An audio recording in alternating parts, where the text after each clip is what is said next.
construction is moving forward at Big Bend National Park. Billions of dollars have been awarded in contracts and a man camp to accommodate 500 workers. 1.3% of all apprehensions along the entire border. A barrier on top of a barrier that's already there just doesn't make sense. Aren't you pulling from our resources? That's a reasonable question. Unfortunately, I can't answer that. Leave Big Bend alone.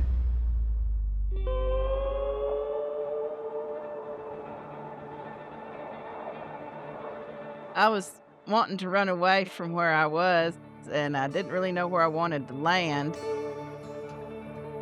I don't really know what the population is because it just depends on where you draw your circle.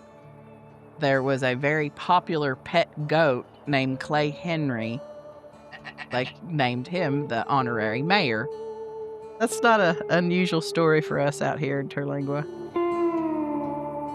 We're typically considered the outcasts, the misfits. There is a joke that this is the world's largest open-air asylum. And I don't think they're wrong on some days.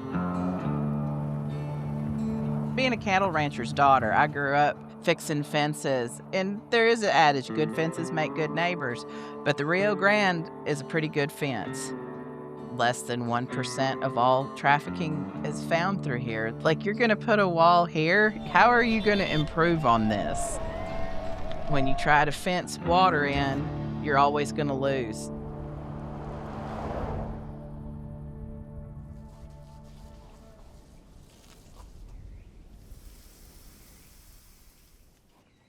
See those trees there? That's where the wall goes, in between my house and those trees. So there's gonna be huge earth-moving equipment behind me, all around me, that takes away the river access. They're gonna chop down all those trees. Those trees provide shade late in the day. You know, those shadows from those trees hit past the gate and to keep this place cooler in the summer, which everybody knows in the desert, shade is crucial.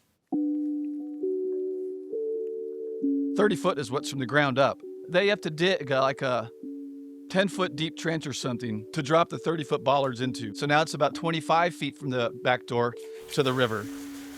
Make a separate trench for the fiber optic. These are the design plans, I've read them. There's gonna be sensors on the whole goddamn wall. And anytime my dog walks by or a bat flies by or I go by, the lights click on. So yeah, that's why I get to be such an angry asshole. I'd land and property and lived in the Big Bend for 25 years. Not a single immigrant has crossed through. Never had any crime from anybody crossing the border. The Border Patrol has a record of incidents, no record of anything ever happening here. They have not given us a single public meeting. They haven't given me an individual face-to-face meeting. They have said in written letters that they'll do everything they can to engage the stakeholders. I'm a stakeholder.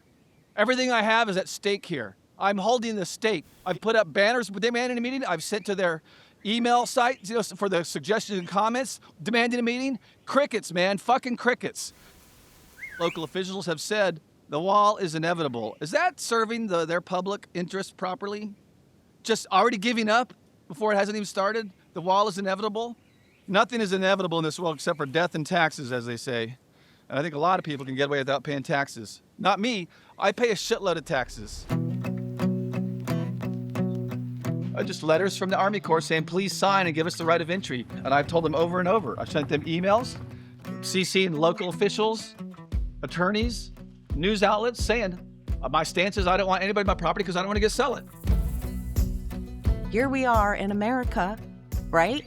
Where we have access to information, we have rights, we have freedom of speech, we have all these protections in place, and it's not America anymore. I mean, everything is at stake. They don't know who we are. They don't know what we are willing to do and how long we are in this fight.